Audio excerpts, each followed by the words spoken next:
우리 제목 두 번만 우리 저기 소리내서 한번 좀 읽어보겠습니다. 시작. 예수님을 따르는 길. 예. 자, 우리 누가복음 9장 말씀 가지고 우리 한번 좀 나누겠습니다. 자, 글씨 잘 보이죠? 네. 잘 보이죠? 뒤에도? 네, 감사합니다. 자, 우리 23절부터 우리 26절까지 한 목소리로 우리 4절 말씀 읽겠습니다. 시작. 또 우리에게 이르시되 아무든지 나를 따라오려거든 자기를 부인하고 날마다 제 십자가를 지고 나를 따를 것이니라. 누구든지 제 목숨을 구원하고자 하면 잃을 것이요 누구든지 나를 위하여 제 목숨을 잃으면 구원하리라. 사람이 만일 온 천하를 얻고도 자기를 잃든지 빼앗기든지 하면 무엇이 유익하리요? 누구든지 나와 내 말을 부끄러워하면 인자도 자기와 아버지와 거룩한 천사들의 영광으로 올 때 그 사람을 부끄러워하리라. 아멘. 아멘. 자, 예수님께서 이 누가복음 말씀에서 16장 말씀에서 뭐라고 얘기합니까? 아무든지 9장 말씀에서 아무든지 나를 따라오려거든 자기를 부인하고 날마다 제 십자가를 지고 나를 따를 것이니라. 자, 이 말씀을 하셨는데 사실 이 말씀대로 따라가는 성도들이 사실 많지가 않아요. 그래서 제가 이 말씀에 대해서 이 말씀은 제가 예전에 설교할 때 몇 번 갑자기 막 나눴었는데 이 말씀은 제가 기도하는 중에 목회에 대한 말씀으로 받은 거예요. 예전에 신학교 초기에. 그래서 제가 목회할 때 제가 하나님 평생도록 목회를 할 때 하나님 제가 어떤 말씀을 가지고 하나님 어떤 모양의 목회를 해야 될까를 그러고 방언으로 기도를 쭉 하는데 하나님이 이 말씀을 다 기억나게 해주셨어요. 근데 여러분들 제가 이제 기도하는 방법을 좀 이렇게 팁으로 드리자면 방언 기도가 굉장히 유익합니다. 그래서 방언을 받으려고 여러분들 많이 하시면 굉장히 좋아요. 방언으로 기도하는데 방언으로 기도하다 보면 사실 방언 기도하는 우리 형제들 중이나 이제 우리 지체들 보면 방언 기도를 잘 사용하지 않는 지체들도 있어요. 근데 그거는 별로 영적인 세계를 몰라서 그래요. 성경에 말씀한 그대로 방언은 우리의 마음을 우리의 영으로 하나님과 대화하는 거예요. 우리의 영이 나는 내 생각과 내 감정은 인지를 못하는데 이 영이 하나님과 비밀을 말하고 있는 거예요. 그래서 이 영이 풀리기 시작하면 하나님이 여러분의 그 모양에 맞게 역사하시게 돼요. 그래서 저도 요거를 조금 더 우리 인간의 구조나 이런 부분을 또 연구하고 싶은데 우리가 하나님께 반응하는 주파수, 다시 말해서 우리가 하나님과 대화하고 교통하는 주파수가 있는데 이 주파수가 9개나 된대요. 근데 이 9개 주파수를 잘 맞추기 시작하면 우리가 하나님과 통하는 게 쉬워집니다. 그래서 저는 방언을 통해서 이 방언 기도하다가 하나님 저에게 이렇게 말씀해 주시면 생각이 막 정리가 돼요. 어제도 설교 준비를 거의 한 60% 70% 끝내놓고 기도에 딱 와서 방언으로 막 기도하는데 하나님이 사실 설교 준비에 맞는 한 2개, 3개 차트랑 뭐 이걸 다 만들었는데 기도하다가 하나님이 그거는 이 주제에 더 집중하는 것이 아니기 때문에 다음 주제로 하라는 마음의 감동을 받고 또 이렇게 하다가 말씀을 이렇게 쭉 받고 이러면서 그래서 눈 뜨고 방언으로 막 이러면서 이제 또 이렇게 해서 떠오르는 것들을 적으면서 정리하기 시작했어요. 제가 그래서 여러분들에게 권장하는 것은 방언으로 돌파가 필요합니다. 저도 처음 방언 진짜 초자연적으로 받았을 때 방언이 계속 나왔는데 방언이 이게 영의 비밀을 말하는 거라고 가르쳐 주시지 않으셔가지고 우리 그때 우리 학생부 전도사님이나 이런 분들이 그런 걸 얘기 안 해줘가지고 제가 학생부 때 방언으로 그렇게 기도를 했는데 재미가 없는 거예요. 그래서 어느 날 나 방언 기도 너무 지겨워 하기 싫어. 그래서 딱 가둬버렸어요. 그랬더니 방언이 진짜 안 나오더라고요. 근데 하나님께서 은혜를 주셔가지고 군대 갔다 오고 제대하고 우리 청년부 모교에 갔을 때 그때 산기도를 다 같이 갔는데 그때는 저는 청년부 그때 신학생이고 아직 전도사가 되지 않고 청년부 있을 때 우리 갔을 때 우리 지금 이제 1년 교회 후배인데 지금 목사 사모가 돼가지고 인천에서 목회하는 우리 친구 목사 우리 교회 안에서 커플인데 아무튼 그 자매가 방언을 기도를 했는데 밤에 어디서 저는 신의 물소리가 그렇게 아름답게 들리는 줄 알았어요. 졸졸졸졸 알고 봤더니 그 후배 자매 박사모가 방언으로 막 기도하는 거예요. 근데 제가 와, 이 방언 소리가 너무 아름다우니까. 근데 그때 사실 그 청년부 수련회 가기 전에 우리 친구가 너는 이제 전도사니까 이제 그때 호칭 전도사고 막 그랬어요. 그래서 이제 전도사니까 너 저기 우리를 위해서 좀 기도 좀 해줘라. 그랬는데 그 친구 얘기 듣고 내가 뭐 다 너랑 나랑 똑같이 전도사, 내가 아직 전도사도 안 됐고 뭐 말이 전도사지 뭐 신학생이고 뭐 이런 식으로 막 해서 갑자기 그 친구 말이 딱 생각나. 그래서 내가 그래 우리 청년들을 위해서 기도해줘야겠다. 이런 감동 받고 소리 듣고 그리고 입을 열어서 딱 하는데 방언이 다시 탁 터지기 시작했어요. 그러면서 그 이후로 제가 방언을 중지하지 않고 계속 나왔는데 여러분 하나님이 기도를 통해서 이 방언은 중요한 기도의 방법입니다. 그래서 기도를 통해서 하나님의 음성을 듣고 하나님의 비전을 받고 하나님의 말씀을 받고 하나님의 마음을 받기를 주의로 축원합니다. 저는 이 말씀 그렇게 받았어요. 딱 내용이 알았어요. 주님이 나에게 평생토록 목회에 대한 말씀이다.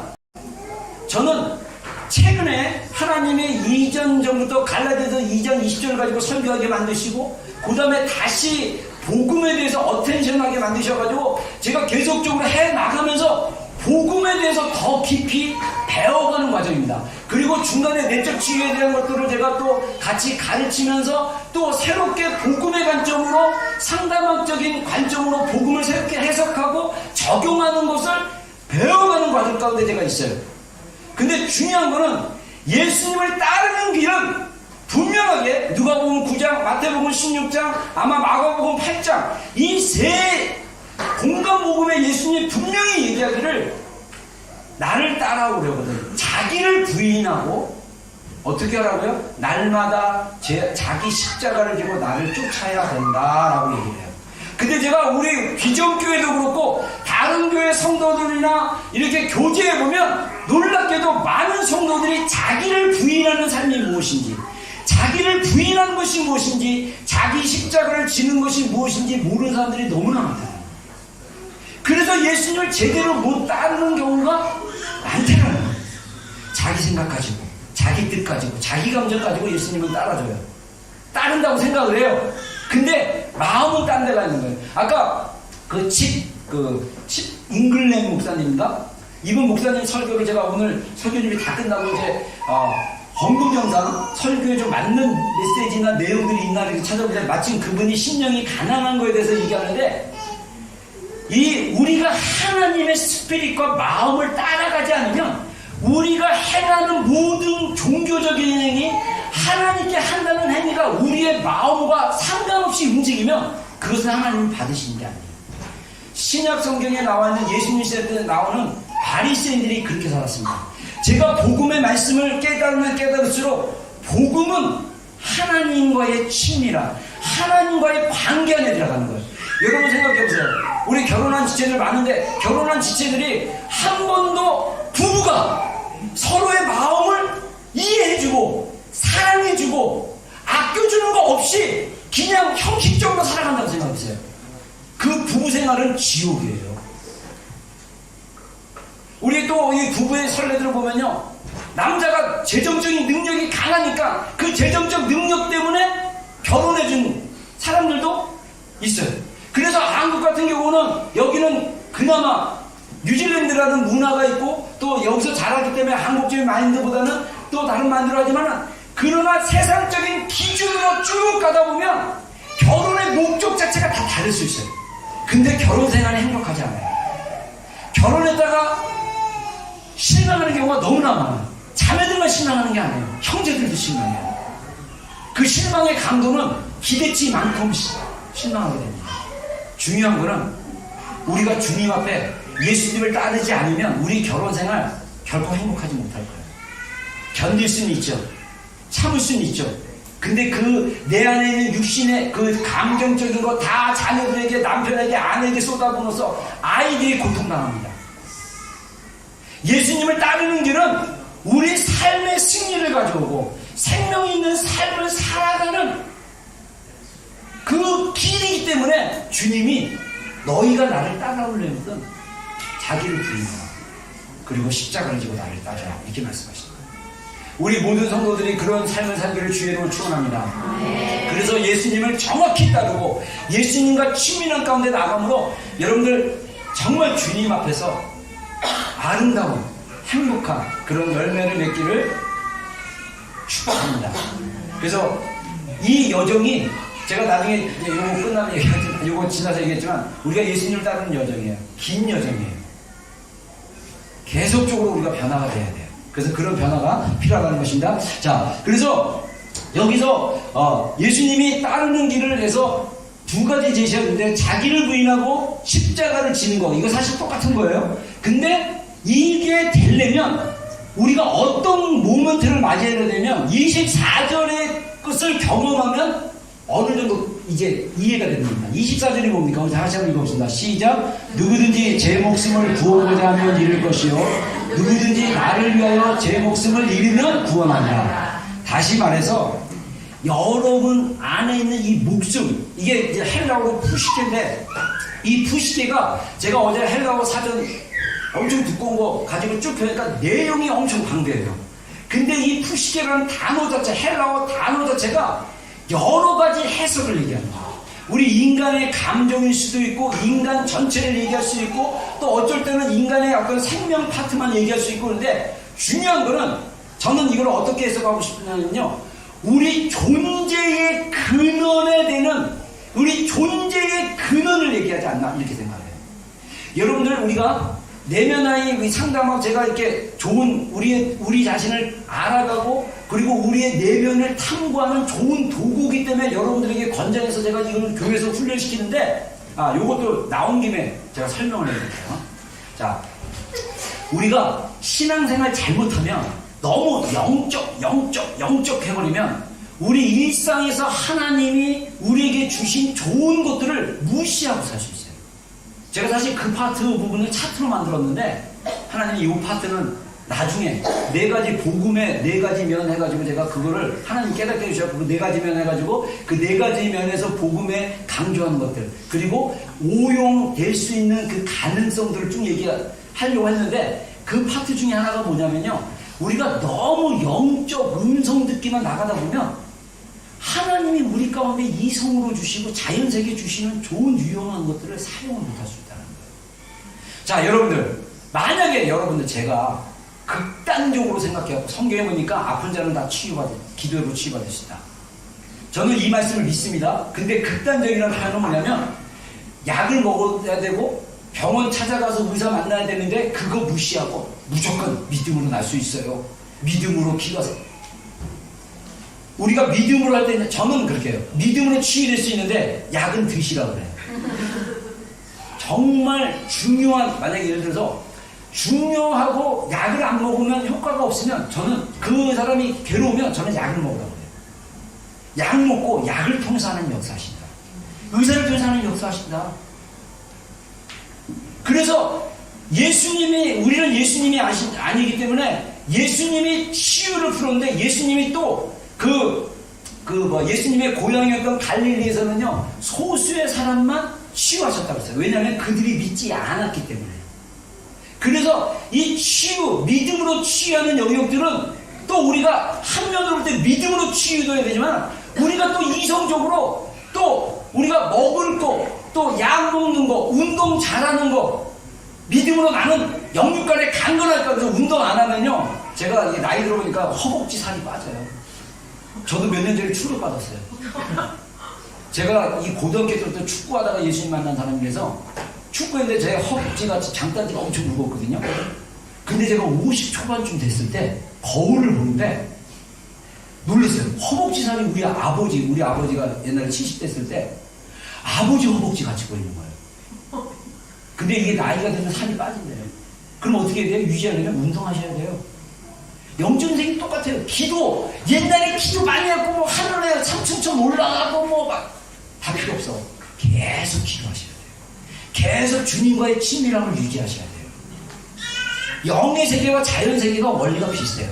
상담학 사회 가야 됩니다. 심리학자들이요, 칼융부터 시작해가지고 프로이드 그리고 새로운 사람들이 이제는요 휘전 뭐라고 그러는데 이제는요 모든 학문이 융합이 되어버렸대요. 그래서 뇌과학자들이 이 컴퓨터에 나와 있는 칩이나 이런 걸 다 연결을 시켜요. 그래서 뇌과학자, 마음 연구하는 사람, 그리고 뭐 해가지고 이게 다 연결되어 있어요. 이거는요, 하나님이 우리 인간 세계 자연을 통해서 인간이 이성으로 탐구해서 만들어내고 찾아내고 그리고 개발했던 일은 좋은 것들, 나쁜 것도 많지만 좋은 것들을 통해서 우리 삶 가운데 유익해질 수 있는 도구로 주는 거예요. 저는 그게 과학이라고 생각하고, 과학이 기준이 돼서 성경을 판단하면 비과학적으로 그 과학이 성경이 되면 안 되지만 과학이 성경을 서포트하고 성경을 설명할 수 있다면 과학은 우리가 쓰기에 너무나 유용한 도구입니다. 아멘입니까? 이걸 우리가 사용해야 돼요. 상담학도 마찬가지예요. 제가 상담하고 공부하면 할수록 이 인본주의자들이 말하는 전제 다 잘라내고 성경에서 말하는 복음과 진리를 탐구하는데 너무 자세히 설명을 해주고 있어요. 어떤 거는 정확하게 이건지 저건지 이렇게 불분명한 경우도 있지만 대충 이것이 무엇인지 알아가는 거예요. 제가 저의 상도 여정을 보면요, 내면 치유의 여정과도 같아요. 제가 복음을, 이 누가복음 9장 말씀을 받았을 때 제가 십자가의 놀라운 그 사랑을 경험하고 제가 그 상담하면서 말하는 그 순수한 자아의 상태에서 하나님이 주시는 그 자유, 하나님이 주시는 그 기쁨, 그 하나님이 주시는 그 복음 안에 엄청난 능력의 가능성을 가지고 20대 초반을 살아왔어요. 근데 30대 때 결혼하고 나서 종교 일, 교회 일이 종교 일이요. 하나님과의 친밀함이 가끔씩 있고 교회 일만 하다 보니까 제 마음과 감정이 완전 탁진이 됐어요. 그래서 제가 뉴질랜드 올 때 19년 전에 제가 완전히 일중독, 제가 중독에 관련된 책 읽어보니까요, 제가 중독이 많았더라고요. 미디어 중독, 일중독, 사람 중독, 관계 중독. 음식은 제가 커피 좋아하니까 커피 중독인가? 제가 좋아하는 음식이 별로 없어가지고. 근데 그런 상태에서 살다가 여기 와서도 그냥 비자 불안정하죠. 그냥 재정은 이게 어렵죠. 그러니까 이 안에 감정적인 격동이 막 일어나니까 그 화를 교회에서 가끔씩 풀었지만 그래서 한두 병이 타겟이 돼가지고 제가 이렇게 이상하게 그 사람한테는 내가 이렇게 심하게 말을 해가지고 상처를 받고 막 힘들어하고, 근데 그거를 집에서 주로 푸니까 아이들한테 승질을 내고 화내고 막. 우리 하다가 인터 때 저한테 그랬어요. 아빠는 앵거 매니지먼트 문제 있다. 그 정도로 화가, 이 참을 수 없는 화가. 지금 생각해보니까 우리 주류 형제들 나이대 30대 중반, 40대이기 전에, 아니면 40 좀 넘어서, 근데 하나님이 새롭게 하기 시작하시죠. 복음을 다시 경험하게 하고 복음에 대해서 연구하게 되고, 그래서 내가 왜 그렇게 화를 냈을까? 내가 왜 아이들한테 그렇게 잘못된 행동을 했을까? 나의 뿌리를 찾아서 하나님이 탐구하도록 도와주셔가지고 그 여정 가운데 있어요. 근데 목사님, 내가 이러면 여러분들은 오직 하겠습니까?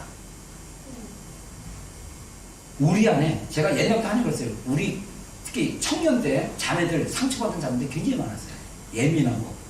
그래서 제가 하나님께서 그때는 정말 은혜 시대여서, 그 은혜라는 건 내가 부족함에도 불구하고 하나님이 하나님의 일을 하시는 거예요. 그래서 저를 갖다가 이렇게 더 심하게 가려줬어요. 어떤 걸 가려줬냐면, 자매들이 이게 예민해가지고 막, 죄송합니다, 지랄하는 거, 형제들이 막 이런 거를 못 보게 하셨어. 그래서 별로 아무렇지도 않아. 나기라도 아무렇지도 않아. 근데 어느 순간에 막 이게 보이는 거예요. 이 감정들이 막. 근데 그때는요, 가려졌어요. 그래서 제가 3년 전인가 우리 이동 모임에서 그때는 내가 잘 이렇게 몰라가지고 이게 잘 못해줘가지고 참 미안한 마음이 있었거든요. 어떤 리더가 그러더라고. 목사님, 그때 알았으면 목사님 번아웃 되고 목사님 나가 떨어졌다고.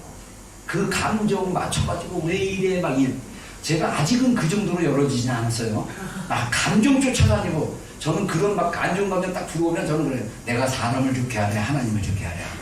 그냥 사람의 감정이 아닌 하나님의 감정으로 계속 갔는데, 이것도 밸런스가 필요했던 거예요. 그들이 괴로워하고 힘들면 어떻게 하는지를 봐야지. 그리고 제가 양육 부분에서도 우리 아이들한테 되게 미안해요. 지금 다 컸는데 이 아이들한테 좋은 아빠로서 젠틀한 아빠로서 그 모습을 보여주고 막 이랬었는데 제가 너무 거칠게 아이들을 갖다가 이렇게 대했어요.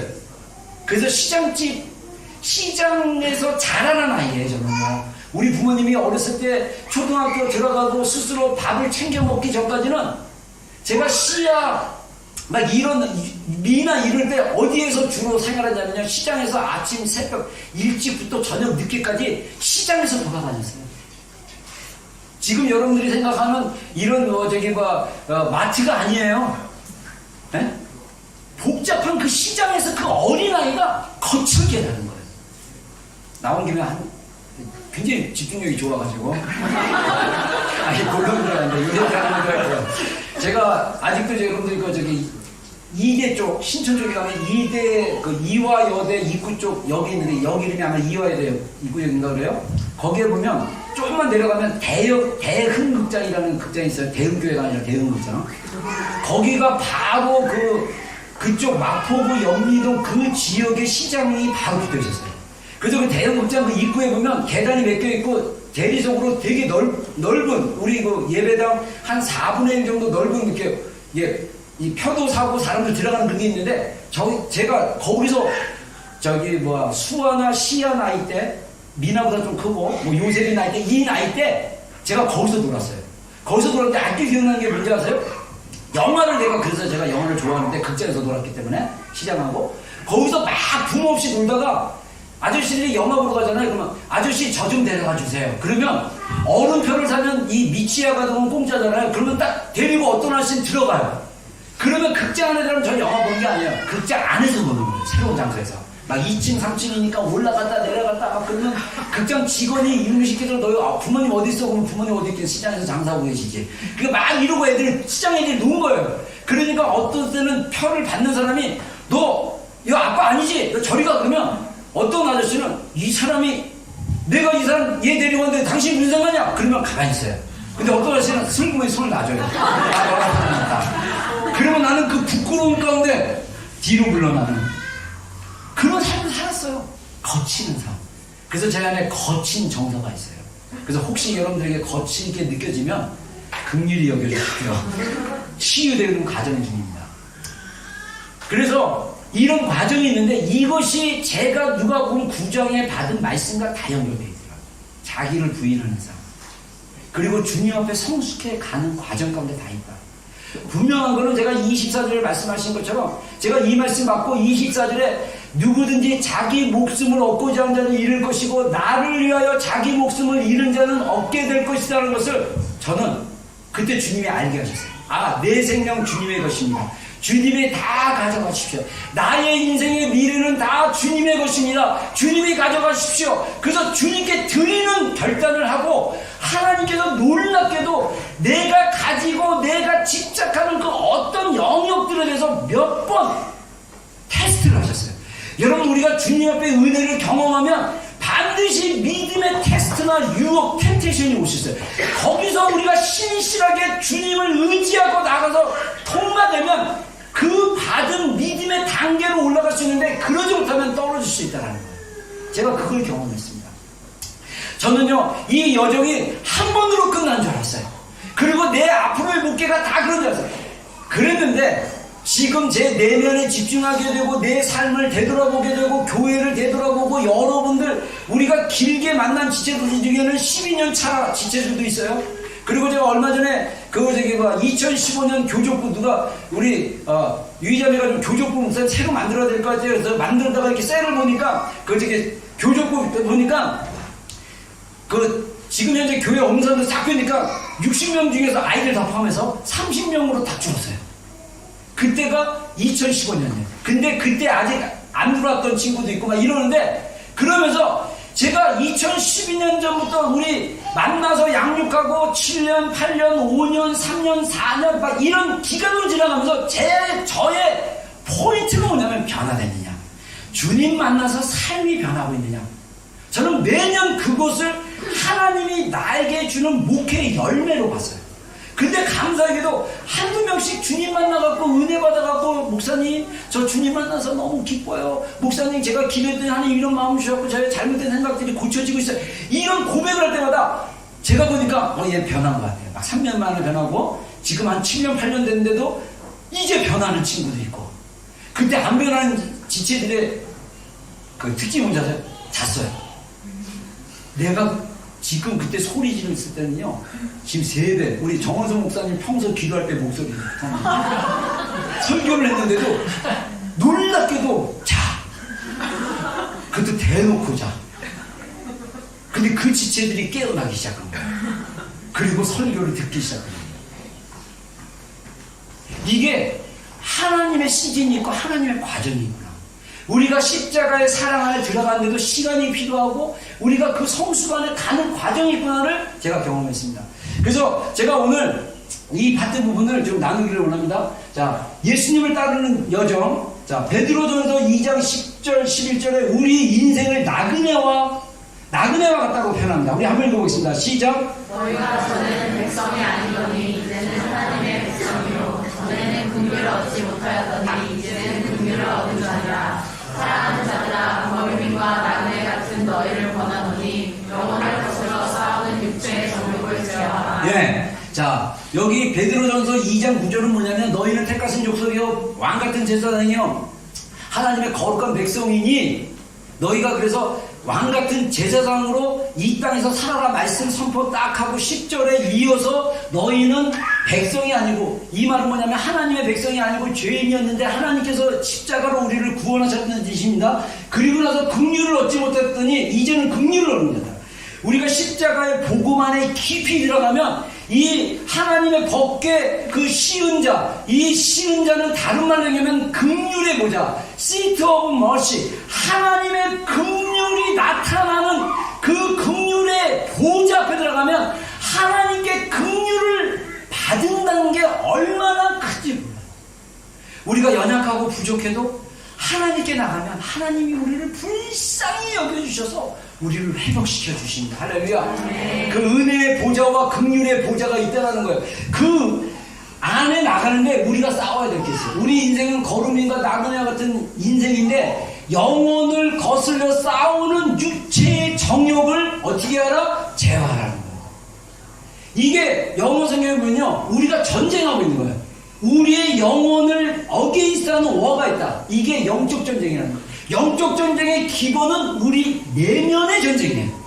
우리의 내면이 하나님께 집중하지 않으면 우리가 이미 십자가에서 자기가 죽었고 우리의 열심과 탐심과 이런 것들이 주님 앞에 죽었다는 걸 확신 갖고 나가지 않으면 우리가 육체의 정욕 가운데 자꾸 무릎을 꿇게 되고 죄짓게 되고 실패하게 되고 좌절하게 되고 상처 입고 상처 주고 그런 관계 안에 있으면 우리가 주님을 제대로 따라갈 수 없다는 거예요.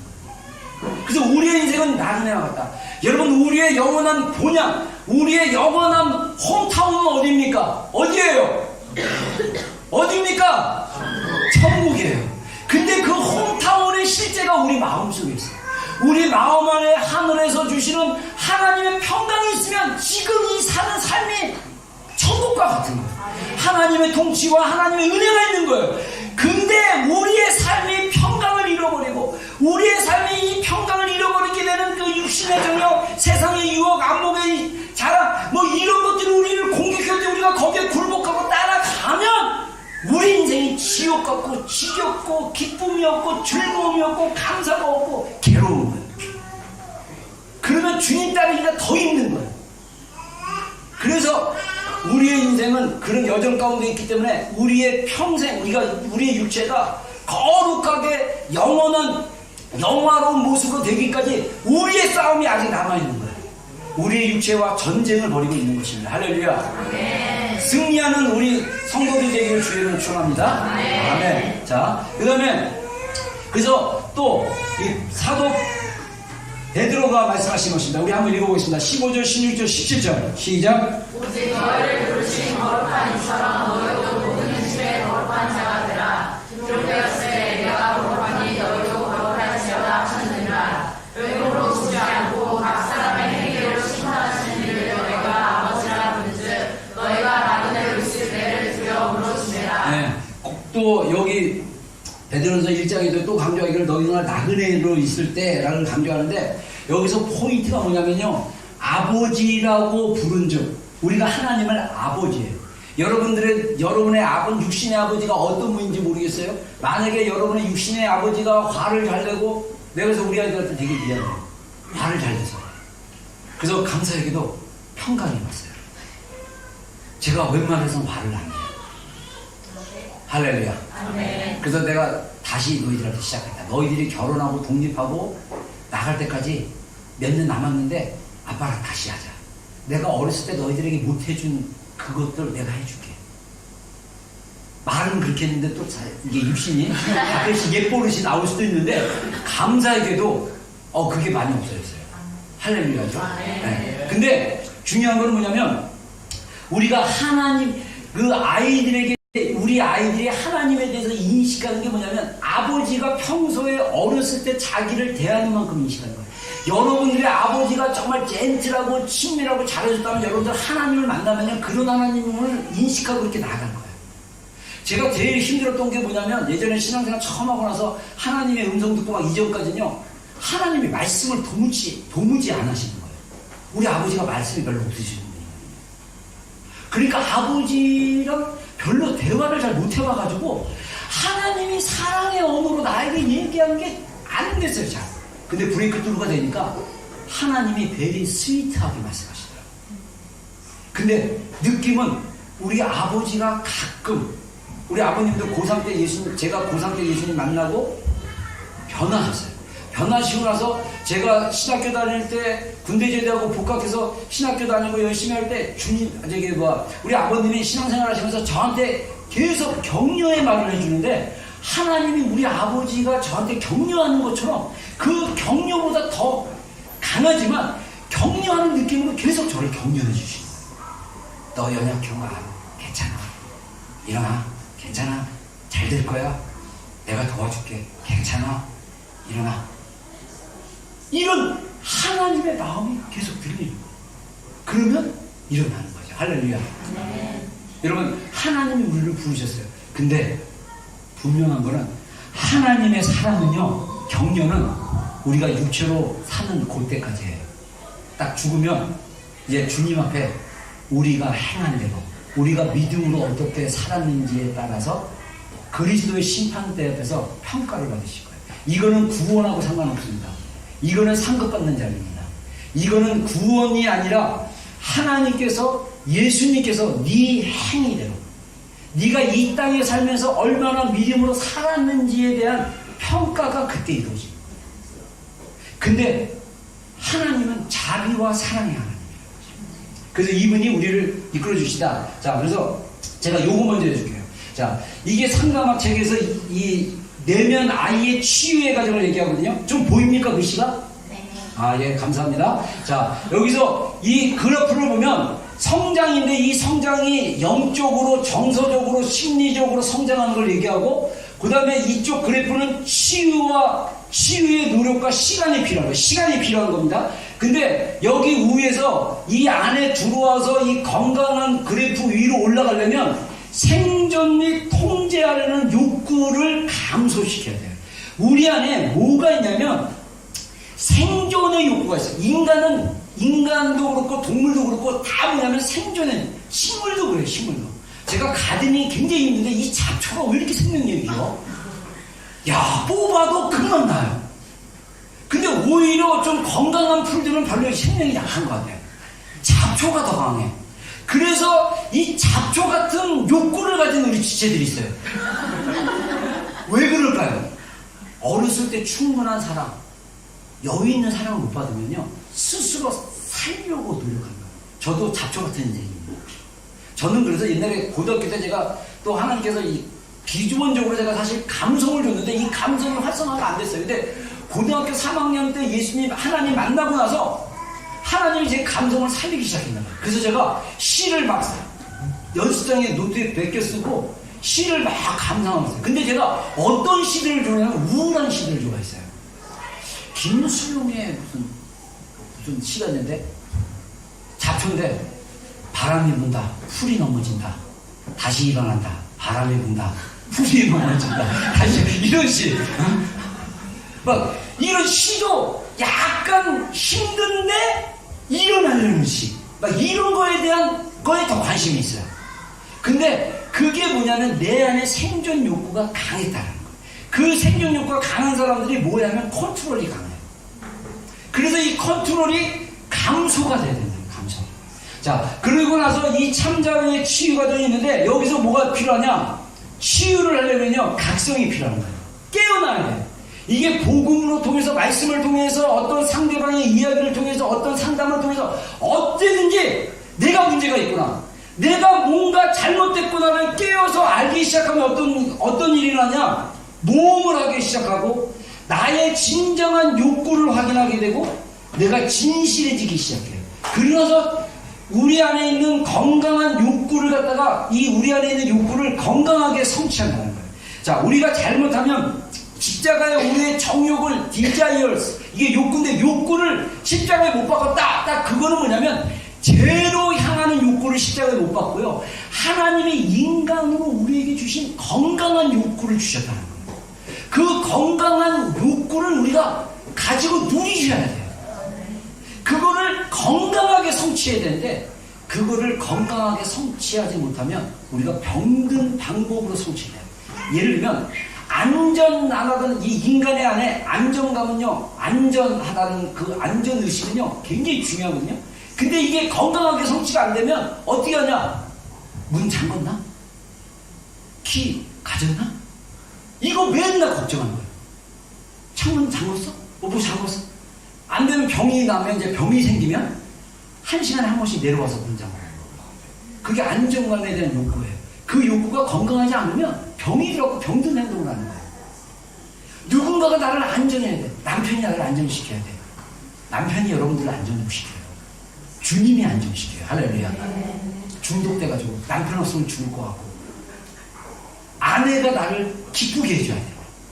아내에게 나를 기쁘게 해주라고 막 요구하고, 기쁨, 안정, 뭐 행복감, 뭐 이런 거 다 하나님이 우리에게 주신 건강한 욕구인데 그 욕구를 병들게 반응해버리는 거예요.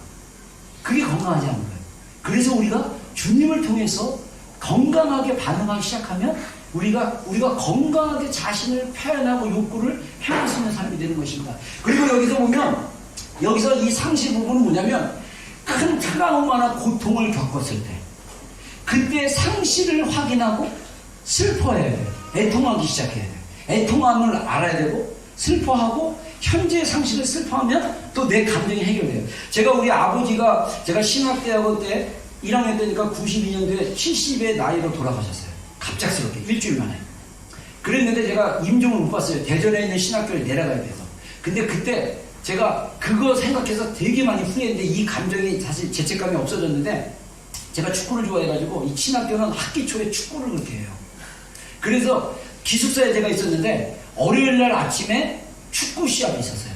1학년하고 제가 그때 1학년이니까 2학년하고 축구 시합에 붙었는데 제가 그 11 중에 한 명이니까. 근데 주일날 저녁 예배 끝나고 제가 아버님 계시는 적시절병원에 딱 갔는데 아버님이 산소 마스크를 쓰셨어요. 근데 그날 새벽에 돌아가신 거예요.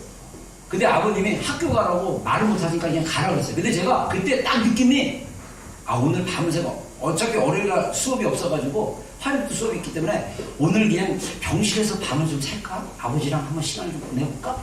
이런 감동이 딱 왔는데 그거를 축구를 하고 싶은 욕구가 더 셌어요. 아버지가 가라고 하니까 저의 죄된 욕구는요, 잘됐다, 축구하러 가야지. 그래서 밤 버스를 타고 갔는데 아침에 축구하는데 여기 방송 나오면서 전화 받으라고 해서 딱 기숙사에 전화 받는데 아버님 새벽에 돌아가셔서 동생이. 그래서 제가 이제 새벽 차를 이제 아침에 빨리 샤워하고 가서 이제 아버님 마지막으로 이제 돌아가신 시신 이게 영할 때 이렇게 뵀는데, 그리고 나서 제가 장례 치를 때는요 주변에서 친구들도 오고 뭐 교회 식구들도 오고 막 그럴 때 장례를 치른 사람 같지 않게 되게 제가 즐겁고 예전처럼 막 했어요. 한 달, 두 달 지나면서 아버님에 대한 그 상실, 곁에 없다라는 데는 그 외로움과 슬픔이 제 안에 굉장히 왔어요. 근데 제가 신대원 2학년 때 들어갔었나 보다. 제가 어떤 교회 사역했는데 거기 수양관이 있었는데 그 수양관에 하필이면 수양관 담당 사역자가 사임하는 바람에 제가 그때 맡은 부서가 제가 없어도 되는 부서라서, 그래서 저보러 주말에 올라가서 그 수양관에서 수양관 그 직원 성도님들 예배 인도를 해주라고 해갖고 제가 기차 타고 가가지고 밤에 올라가면요. 그 넓은 수양관에 방 하나 딱 목회자가 방이 있는데 거기서 있으면요. 바람 소리 휘 나고 가을인데 막 외로움이 막 사부치고 그러면 눈물이 그냥 막 나요. 그러면 뭐라고 하냐면 하나님 죽여주십시오. 죽고 싶습니다. 그때 죽고 싶은 감정이 막 올라오는 거예요. 그래서 엘리야가 로덴나무에서 나를 걷어달라고 족하옵니다. 이 고백이 어떤 고백인지 막 느껴지는 거예요. 그때 제가 그때 일기를 많이 썼는데 영상 일기를 그때 한참 쓸 때인데 울면서 눈물을 툭툭 흘리면서 제가 글을 썼어요. 되게 슬펐어요. 근데 그 슬픔이 나중에 아이들한테 화를 내는 분노로 생겨요. 여러분 분노하는 사람들 안에는요 깊은 슬픔이 있어요.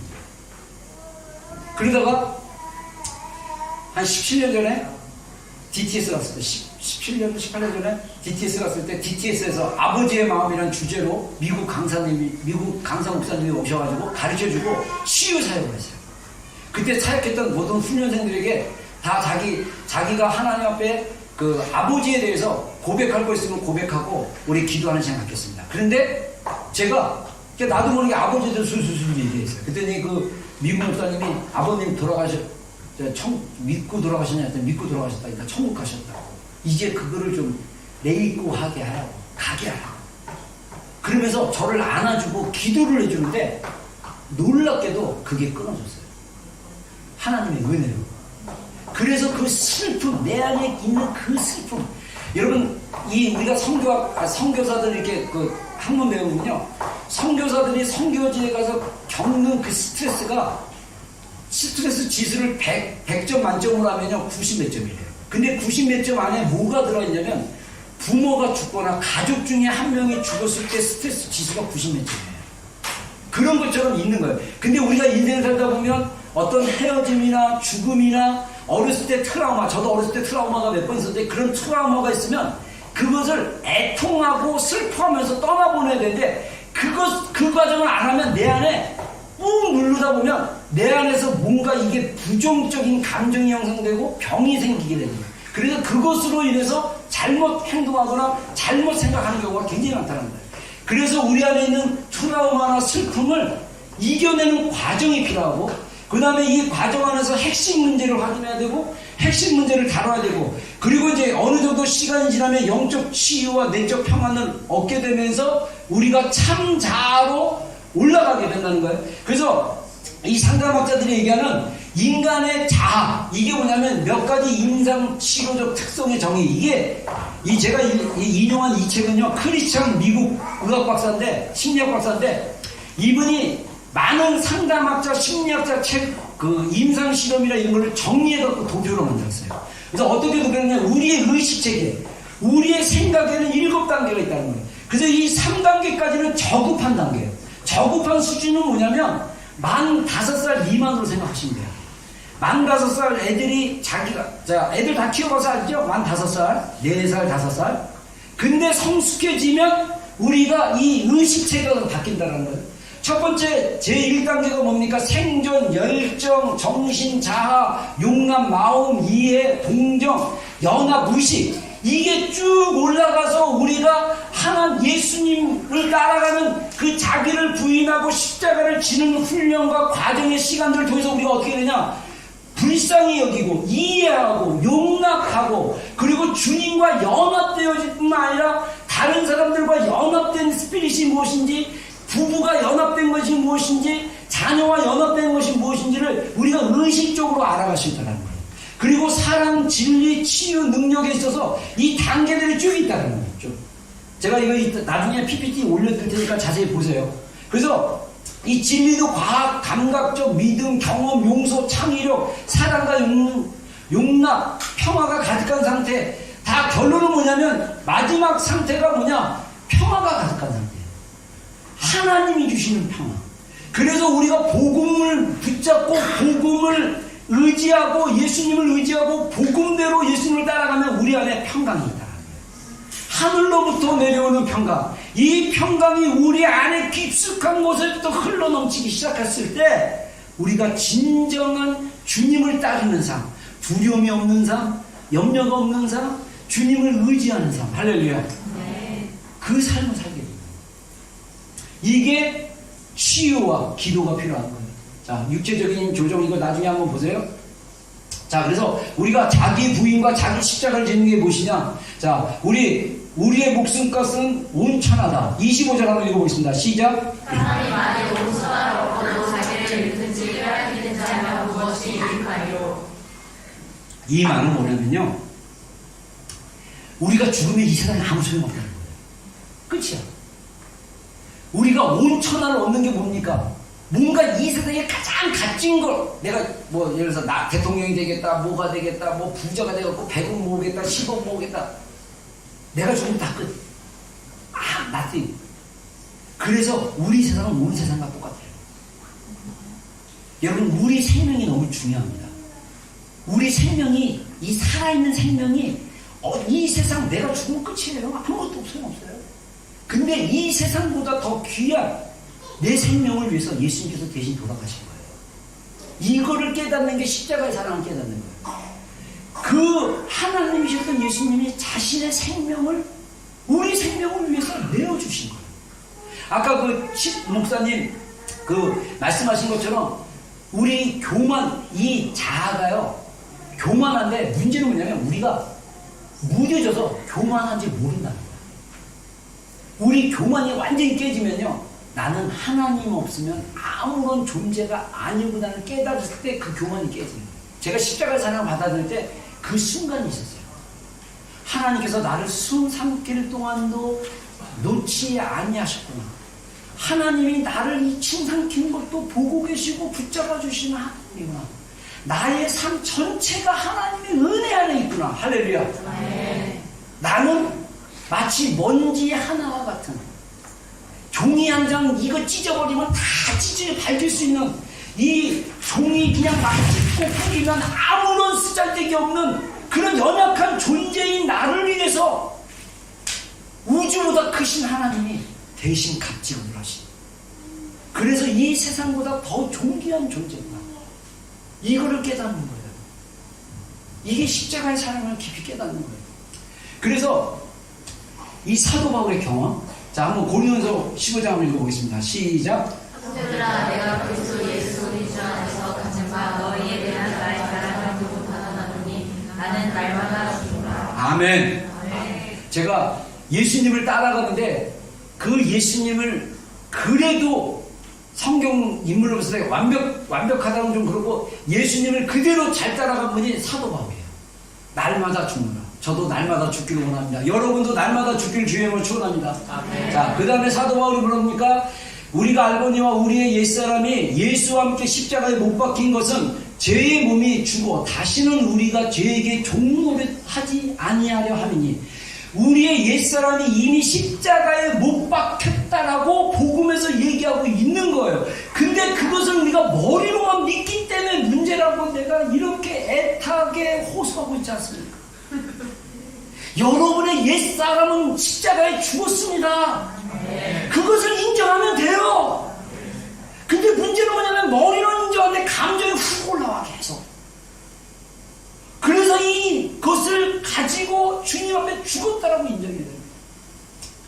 자, 또 읽어보겠습니다. 시작. 그리스도 예수의 사랑들을 유추하고 계획을 정성과 청춘을 행사하라고 하느라. 그래서 갈라디아 2장 20절에 내가 그리스도와 함께 십자가에 못 박혔나니 그런즉 이제는 내가 사는 것이 아니요 오직 내 안에 그리스도께서 사신 것이라. 이제 내가 육체 가운데 사는 것은 나를 사랑하사 나를 위하여 자기를 버리신 하나님의 아들을 믿는 믿음으로 사는 것이다. 자, 여기서도 계속 뭐라고 그러니까 사도 바울이 예수님께서 나무든지 나를 따라오든 자기를 부인하고 날마다 자기 십자가를 줍고 나를 쫓아라 라고 말했을 때 사도 바울은 복음으로 너희는 이미 죽었다, 이미 십자가에 못 박혔다, 우리는 이미 우리의 정욕과 탐심과 연정과 우리의 생명은 이미 예수님 안에서 죽었다. 죽은 것을 경험하면 예수 그리스도의 생명이 우리 안에서 살아나는 것을 경험할 수 있다라고 말씀하시는 거예요. 그래서 여기에 뭐라고 합니까? 예수님과 함께 십자가에 못 박혔는데 내가 사는 것이 아니고 오직 내 안에서 그리스도께서 사신 것이다. 할렐루야! 네. 이거를 경험하셔야 돼요. 이거를 경험하면 이제 내가 먹든지 마시든지 주의 영광을 위해 사는 것을 알아요. 이걸 경험하지 않으면 그 내내 채우려고 내가 그저 살겠다고 처먹고, 미안합니다, 계속 드시고 계속 많이 드시면서 사는 거랑 똑같아요. 근데 우리가 십자가에 죽으면 다른 세계에 살고 있는 거예요. 예수님께서 내 안에 사시는 거예요. 내가 사는 것이 아니라 나는 이미 십자가에 죽었기 때문에 내 안에서 예수님께서 사셔서 나를 새롭게 하시고 나를 날마다 힘주시고 생명 주시는 그분의 능력으로 살아가는 것입니다. 네. 그러려면 믿음이 있어요. 나를 사랑하사 자기 몸을 버리시고 사신, 나를 사랑하신 예수님을 믿는 그 믿음. 제가 보니까요, 믿음에는 두 단계가 있는 겁니다. 하나는 내가 결심해서 믿는 것. 내가 믿으리라, 내가 믿으리라, 믿습니다, 믿습니다, 믿습니다. 이 단계는 우리가 하늘로부터 내려오는 하나님이 주시는 믿음을 구하는 단계. 이 단계가 진짜 필요해요. 근데 이것도 잘못 오용하면 하나님의 믿음 안 겪으니까 나는 믿음이 없어. 이거는 주님의 심판대에서 또 혼날 일이야. 우리가 믿음을 구해줘야 돼요. 하나님의 믿음. 내 안에 살아 역사하시는 하나님, 내 안에 생명 가운데 일하시는 하나님, 연약한 나를 도우시는 그 하나님, 할렐루야. 그 믿음은 하나님으로부터 와야 돼요. 네가 믿느냐? 믿는 자에게는 능치 못하면. 저는요, 너무 안타까워요. 우리 성도들의 삶을 보면 여러분의 한계를 넘어설 수 있는 그 힘은 주님으로부터 와요. 그 힘을 받는 통로는 믿음이에요. 할 수 있거든요. 무슨 말이냐? 믿는 자에게는 능치 못하면. 빌립보서 4장 19절인 거예요. 내게 능력 주신 자에서 내가 모든 것을 할 수 있느니라. 할렐루야. 네. 여러분, 사업을 하든 비자 문제든 재정 문제든 직업 문제든 어떤 문제든 하나님이 주시는 믿음이 내 안에 오면 그 믿음으로 행하고 믿음으로 말하고 믿음으로 살면 열매가 맺어져요. 여러분, 제가 예전에 했던 간증 중에 하나가 뭡니까? 제가 강남에 있는 큰 교회 부교육자가 되고 싶었어요. 갑자기 2학년에 내가 전도사로 훈련을 받으면 큰 교회도 한번 가보자. 저 모교회는요, 그때 한 200~300명 모이는 규모의 자기 건물도 있고 괜찮은 사이즈의 교회였어요. 그리고 제가 개척교회 전도사도 해보고 막 작은 교회도 가보고 막 그랬는데, 제가 그때 침례교에서 탑5 안에 있는 교회인데 내가 그 교회에서 내가 전도사 한번 해보자. 그래가지고요, 하나님 믿음을 주셨어요. 그래서 내가 그 교회 가서 내가 전도사 할 거야 막 이러고 막 나 그게 한번 지원해가지고 알고 봤더니 공식 지원이 없어서 다 라인으로 하는 거였어요. 선배들이 자기 사람을 폴링해가지고 미리 그거 담임 목사님이 뽑으시긴 한데 그 밑에 교육 목사가 다 그거를 이렇게 뽑는 거를 결정하는 거예요. 그래서 그 교육 목사가 자기 이제 풀타임 사역자들한테 신학교에서 자기가 원하는 사람을 픽업해라. 신대원 2학년 중에. 그랬는데 제가 거기에 아는 선배들이 없었네. 근데 저는 기숙사에서 나는 그 교회 갈 거야, 나는 그 교회 갈 거야 그랬거든요. 근데 지금 미국에서 목회하시는 우리 선배가, 나 그분이랑 몰라요. 일반 대학교 나왔고 잘 모르는데 이분이 나를 갑자기 딱 신 전사님 저 좀 잠깐 볼까요? 그래서 나는 왜요 전사님? 그랬더니 신 전사님 이 교회 간다고 내가 들은 것 같은데 왜 가시려고 그래? 내가 앞으로 목회를 크게 할 건데 그래서 큰 교회 시스템을 배우고 거기서 내가 뭔가 배워야 되지, 배우고 싶어서 내가 그렇게 하겠습니다. 그랬더니 전사님, 그 목사님의 영성이 굉장히 좋다고. 전사님이 가셔서 그 영성을 배우면 굉장히 목사님 평생 목회에 도움이 될 거야. 나랑 친하지 않는 전도사님이 하나님이 일하셔갖고. 그래서 내가 그분이 부흥강사인데 제가 그분의 말씀 중심의 영성을 배웠어요. 기도 영성. 그분이 전설이 있었습니다. 개척교회 할 때 지하교회였는데 한국 7월에 비 오잖아요. 홍수가 나가지고 물이 여기까지 찼는데도 목사님 모르시고 기도했대. 사실인지 아닌지 몰라. 전설이야. 그리고 말씀 원고가 없어요. 말씀 온 거 같고 말씀이 머릿속에 다 들어가 있어요. 굉장히 제가 그런 분인지 몰랐어요. 그냥 난 그 교회 크니까 앞으로 큰 교회 할 거니까 가서 배우겠다 이런 이성적인 생각을 했는데 하나님이 은혜를 주셔가지고 경험하게 했어요. 저는 그런 것이 하나님으로부터 믿음이라고 생각해요. 여러분 믿음이 있다면 선포하십시오. 믿음이 있다면 고백하십시오. 그 믿음을 통해서 그 믿음이 하늘의 믿음과 맞닿았을 때 하나님께서 우리 가운데 일하시는 거예요. 여러분 우리 안에 예수님이 살아계십니다. 성령님을 통해서 할렐루야. 네. 이분이 우리 인생의 주인이십니다. 네. 이분에게 날마다 주인됨을 고백하시면 되는 거예요. 네. 자기를 부인하는 게 뭐냐? 내가 주인됨을 내려놓고 주님이 주인됨을 고백하고 힘달라고 고백하는 게 자기 부인이에요. 간단히 얘기하면 십자가를 지는 게 뭐냐? 내가 지금 짜증이 확 올라오고 화가 나고 미칠 것 같은 이 감정을 주님께 가져가는 거예요. 가져가서 주님께 맡기는 거예요. 그리고 내가 복음으로 나는 새로운 사람이다. 주님이 주시는 기쁨과 평안을 누리게 해주십시오 라고 기도하는 게 저는 십자가를 지는 삶이라고 생각해요. 우리 안에 성령님이 예수 그리스도를 통해서 계십니다. 할렐루야. 네. 우리가 그분에게 계속적으로 집중하는 게 중요해요. 자, 그래서 그렇게 자기를 부인하고 십자가를 지려면 먼저 자신 내면의 진정이에요. 이 병든 사람들이 많아가지고 중독이 돼가지고 자기를 부인해. 자기 자신을 안 쳐다봐. 한번 읽어보겠습니다.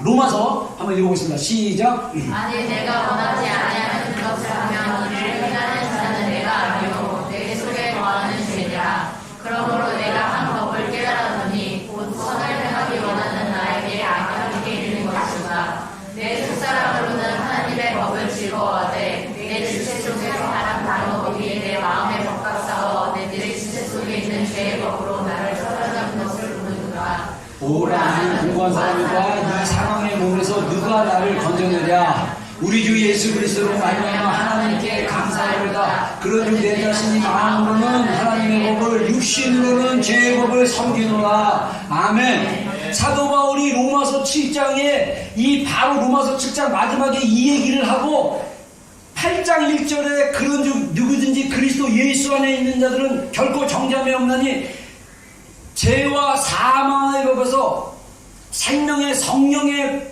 법으로 너희를 해방하였음이라고 대선언을 해버린 거예요.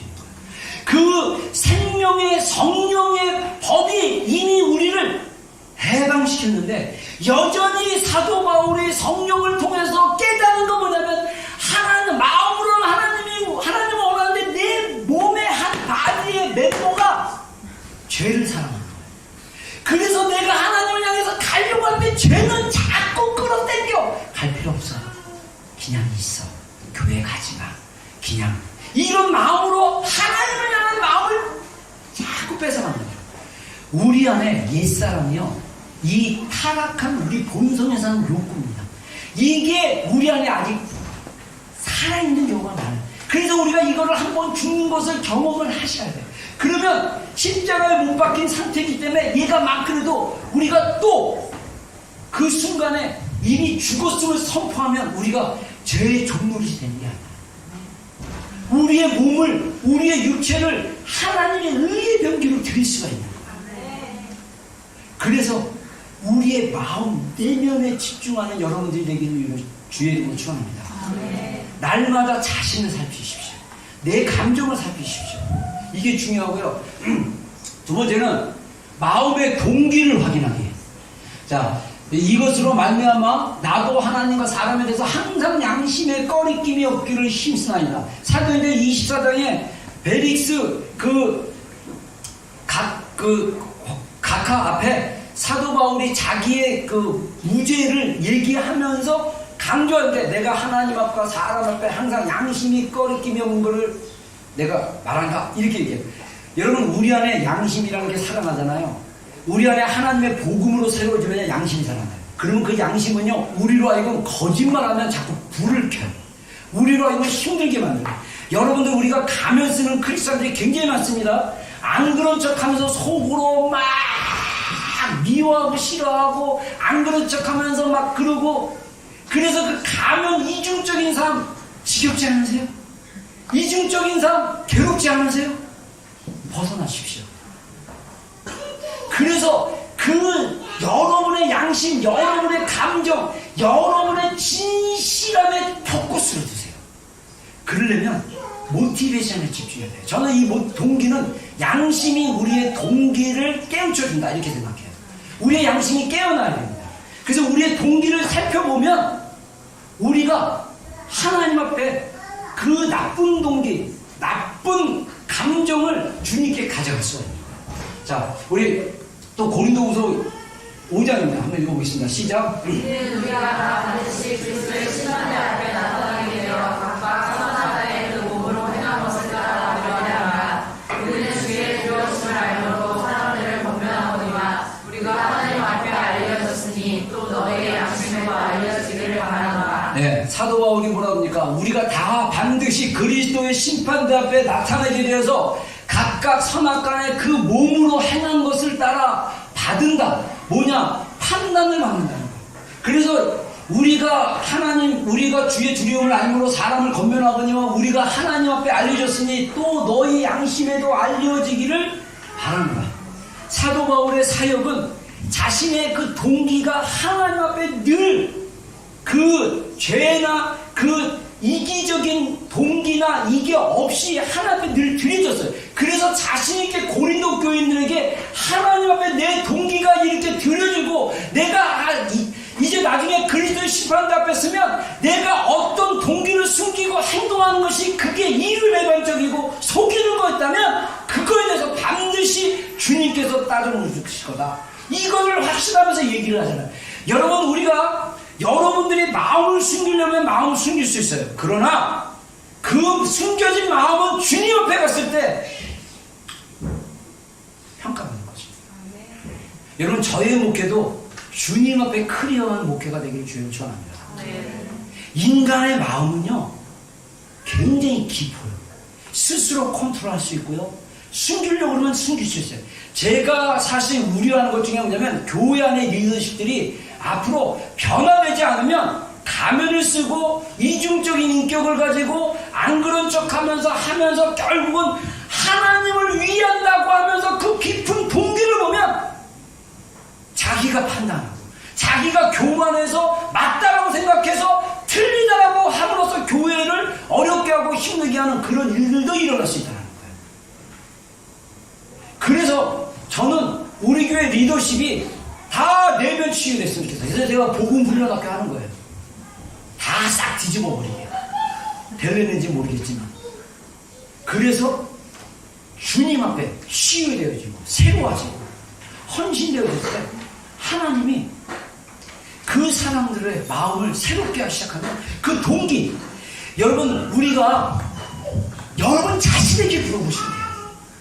여러분 자신에게 정직했느냐? 남에게 이렇게 하는 게 어떤 의도를 가지고 하느냐?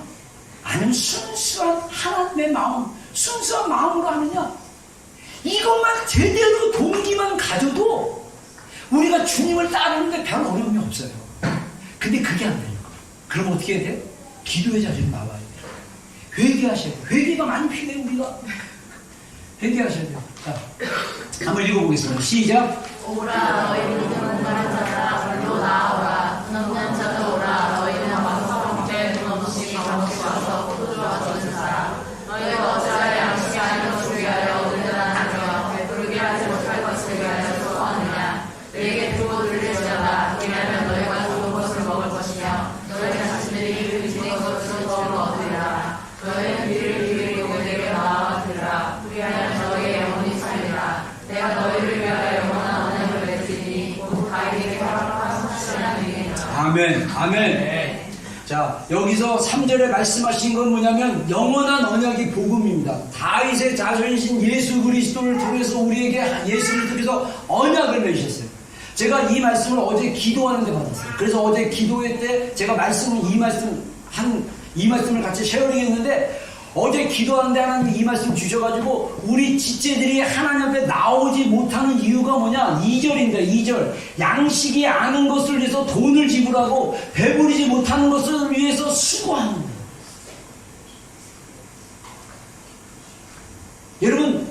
왜 우리가 그 안정감이 없고 우리 그 중독을 피하는 거기에 왜 시간을 들이고 돈을 들이고 집중하고 그렇게 살고 있습니까?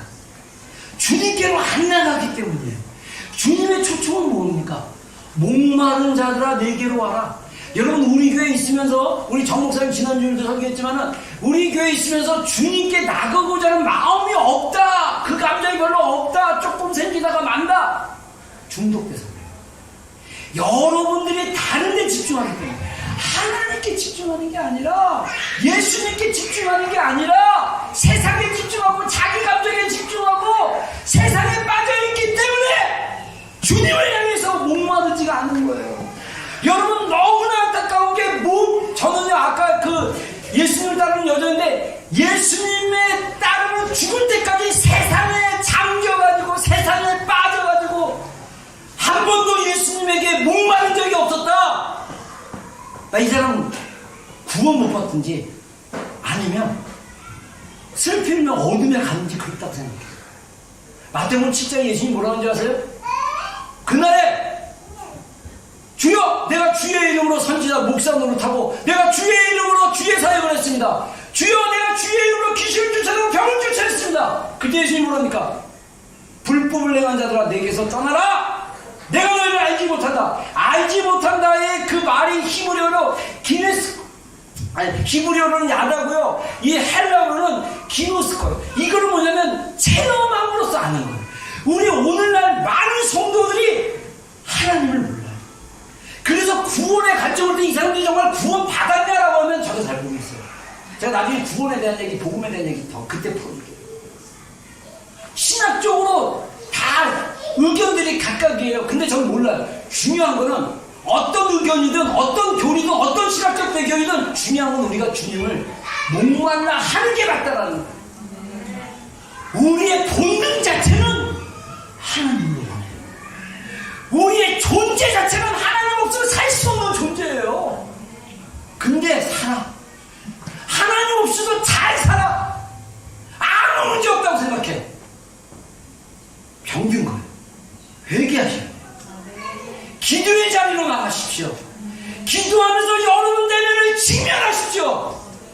그게 구원을 잃어버리는 것은 어두운 데서 슬피 울면서 책망하는 것은 그런 인생으로 하나님께 나갈 수 있어요.